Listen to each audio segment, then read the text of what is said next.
यहाँ तो समस्त मिथिला के हमर प्रणाम। हम राजू झा के अपन पेज राजू झा पर स्वागत करे छी। और आज हम आयल छी, आज हम एलू हैं आके कपिलेश्वर स्थान देख सके छी पीछा में। तो चलू दिखा दै छी कपिलेश्वर स्थान के दृश्य। यहाँ के गेट के एंट्री एंट्री अंदर कर रहा छी हम। हर हर महादेव।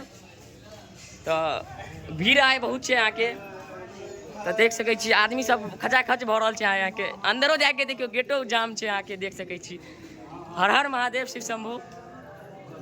देखियो भीड़ देखियो, देख सके छी भीड़ देख सके छी यहाँ के महादेव के मंदिर में। इम्हर से नहीं है हमरा लगे है, तो आई साइड से जाई छी। देखियो आई साइड से एंट्री कर रहा छी, देखबे आई साइड से केना की चल रहा है। इम्हरो से देखियो भीड़ देखियो, वहाँ पूजा करे ला देखियो आई रही बार छी तकर भीड़ छै। देखियो हर हर महादेव, हर हर महादेव, बोले बम।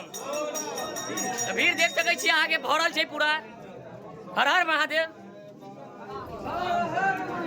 चलिए भीड़ तो आदमी सब बहुत भरल है। हमू अभी हम नहेले नहीं खेलुआ तो पूजा नहीं के लिए हम एक भाई सुनाया चलकुन है एलू हैं, उनको दिखा दे। चलो आके पूरा दिखा दी मंदिर हो गल कि ना के नंदी जी। चलो सबटा दिखा दी यहाँ के दृश्य। भैया देखियो, देखियो इनके भाइयों छथिन महादेव। हर हर महादेव।